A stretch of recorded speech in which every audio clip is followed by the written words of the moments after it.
Então a mulher, atemorizada e tremendo,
E ele entendeu que Jesus, ele creu que Jesus poderia fazer algo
Jesus sabe de todas as coisas, mas quando você abre a sua boca, quando você pede, quando você insiste naquilo que você precisa, Jesus então toma a decisão de te abençoar. E a Bíblia diz que então ele vai com Jairo.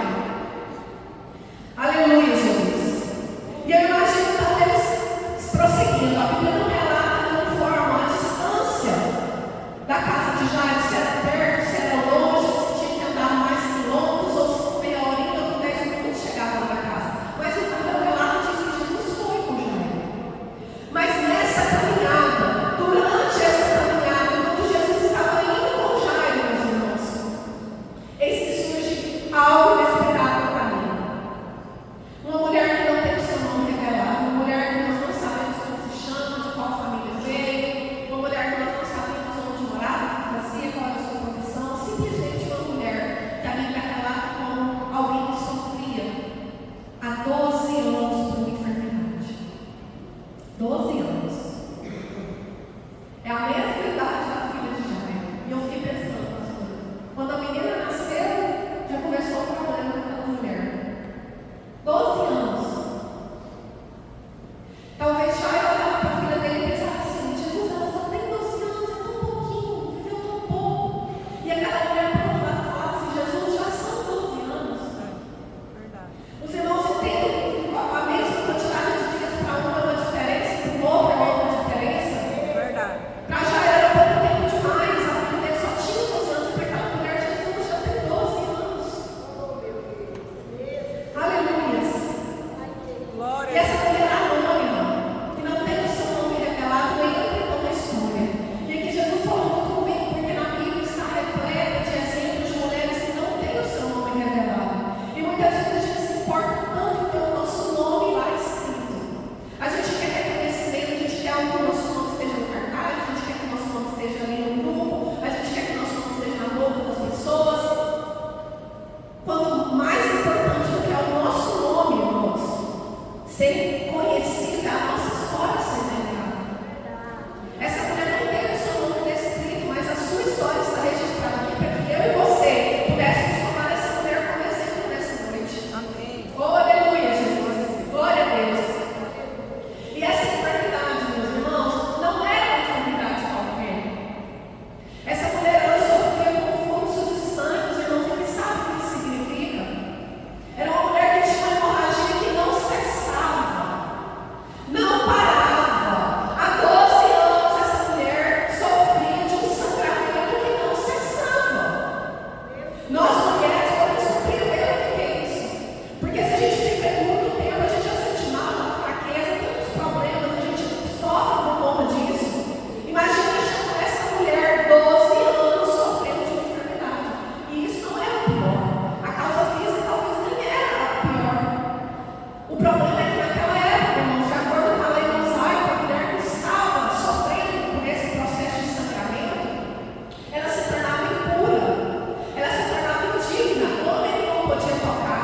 Qualquer pessoa que tocasse nela também se tornaria imundo, também se tornaria impuro, assim como ela. Uma sociedade que a mulher já não tinha valor. Imagina uma mulher que sofria essa condição. Era uma mulher que estava à margem da sociedade, abandonada, excluída, lá no cantinho. Uma mulher que talvez perdeu a convivência com a sua casa, com a sua família, que perdeu o casamento, perdeu o contato com os filhos. A gente pode imaginar o sofrimento que ela vivia, a solidão que aquela mulher vivia. 12 anos. Oh, aleluia, 12 anos. E a Bíblia nos diz que ela já tinha gasto tudo que tinha. Só gasta quem tem, né, irmãos? Então a gente entende que aquela mulher, ela possuía alguma coisa. Talvez posses, casa, móveis, a gente não sabe. Mas a Bíblia diz que tudo que ela tinha foi gasto, tentando procurar uma solução para o seu problema. E nada foi adiantou, nada foi feito. Muito pelo contrário, a Bíblia diz que ela ia de mal a pior. Gastou todos os seus bens, gastou os seus recursos em vão. Glória a Jesus. E às vezes, igreja, Deus permite que a gente perca tudo, para a gente entender que Ele é capaz de nos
testificar o nosso milagre. Porque há poder tão grande no testemunho, irmãos. Há poder tão grande. O testemunho dele liberta, o testemunho dele encoraja, o testemunho dele faz com que o outro irmão não desista de orar, não desista de buscar. O testemunho glorifica o nome de Deus, engrandece o nome de Deus.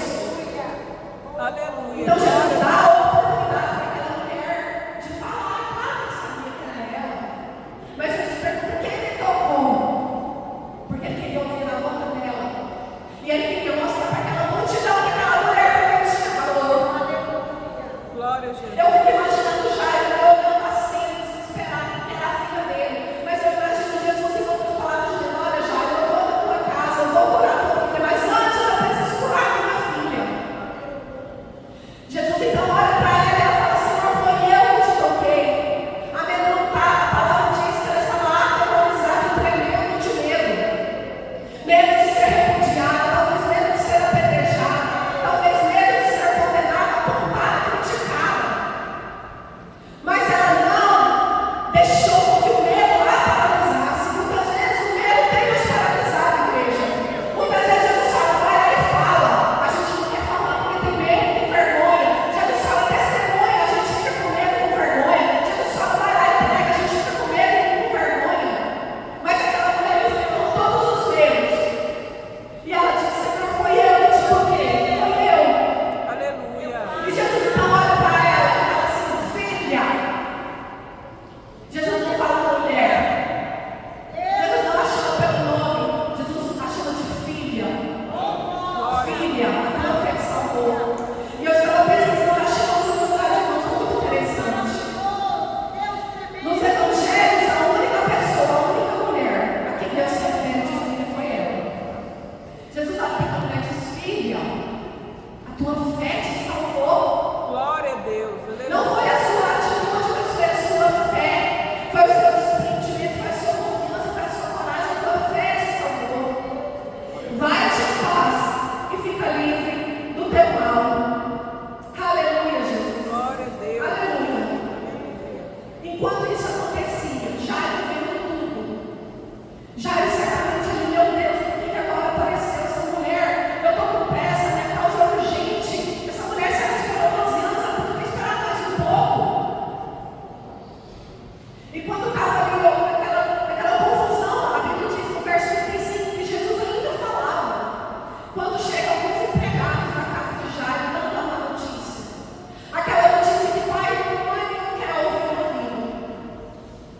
Oh, não rola mais Jesus, não. Deixa o mestre em paz. Chega, não dá tempo, teu filho morreu. Não aborrece mais o mestre. E às vezes a gente passa por esse texto sem imaginar, sem nos colocarmos no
Glória a quão Deus. difícil é quando a palavra de Deus para nós é não temas, crer somente, a gente olha para um lado e para o outro, parece que não tem solução.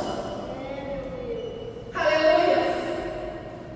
E o texto segue dizendo que quando Jesus então fala, chegando ali na casa de Jairo, ele já começa a ouvir o burburinho, o choro, começa a ouvir a gritaria, o desespero. E é assim, a casa que não tem Jesus. A casa de Jesus não habita, é cheia de choro, de desespero, de confusão, de gritaria, de zombaria. E Jesus então entra ali naquela casa e fala: a menina não morreu, ela dorme. E as pessoas, o texto bíblico diz que começam a rir de Jesus, começam a caçoar de Jesus, porque a palavra de Jesus era totalmente contrária ao cenário que estava estabelecido ali naquele lugar. E algo que o Senhor diz para mim muitas vezes: filho, as pessoas vão rir de você, as pessoas rirão de nós, quando nós contarmos o nosso testemunho, quando nós contarmos as promessas que o Senhor fez, muitas pessoas rirão de nós, duvidarão daquilo que o Senhor falou que faria em nós. Normal, eles riram de Jesus. E Jesus então dá uma ordem, fala assim: ó, vamos sair todo mundo, vamos esvaziar essa casa, vamos ficar só eu e os meus 3 discípulos aqui mais chegados, Pedro, Tiago e João, o pai e a mãe da menina, somente nós. Irmãos, eu fiquei pensando aqui, eu falei: Jesus, era a chance perfeita, a oportunidade perfeita para Jesus manifestar o poder dele no meio de todo mundo. Fala assim: ah, vocês estão rindo de mim? Vocês estão caçoando de mim? Porque eu falei que o menino não morreu? Então peraí, então eu vou mostrar para vocês. E muitas vezes é isso que a gente tem vontade de fazer, né? Quem viu a gente passar na prova não ajudou, quando vem ali na bênção, a gente, né, gosta de falar: aleluia, tá vendo? A irmã ficou rindo de mim, olha onde Deus me pôs. É por isso que a Bíblia fala para a gente olhar para Jesus, porque Ele é o nosso exemplo. Jesus, ele tinha a oportunidade de fazer um milagre no meio de todo mundo, para mostrar para todo mundo que ele não estava mentindo, que ele não estava brincando. E falar assim: tá vendo? Vocês são parados de mim, agora olha, a menina estava viva. Mas Jesus fala: não, sai todo mundo, todo mundo. E aqui eu entendo, igreja, que existem milagres que Deus não vai fazer no meio da multidão.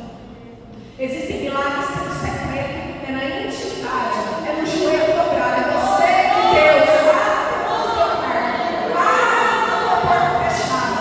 Existem milagres que o Senhor vai operar, e milagres grandes, que Ele vai fazer só entre vocês dois, você e o Senhor. As pessoas verão depois, mas não vai ver tudo milagre, é só você e Deus. Porque a multidão muitas vezes não tem sabedoria, não tem maturidade e não tem discernimento para entender aquilo que Deus faz conosco. E Jesus então manda todo mundo sai, e eu já estou encerrando aqui. E ele então dá uma ordem para a menina: Talita cumi, menina, eu te mando, eu te ordeno, levanta-te. Aleluia. Foi apenas uma palavra. A mulher foi um toque. Jesus ressuscita a menina pelo poder da palavra. Glória a Deus. Aleluia, Jesus. E a palavra diz que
coisas começaram a acontecer.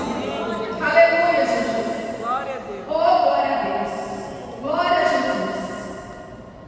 E eu já quero encerrar dizendo, Jesus atendeu o pedido dos dois. O homem precisava da presença. Jairo precisava da presença de Jesus. Jesus poderia ter curado a menina à distância? Sim. Ele poderia ter falado, não vou lá na sua casa, não, você pode ir embora, que sua filha está curada. Glória a Deus. Mas ele precisava da presença de Jesus. Jesus aqui do lado, ó, pertinho dele, juntinho dele. Mas aquela mulher do fluxo, ela precisava apenas do toque.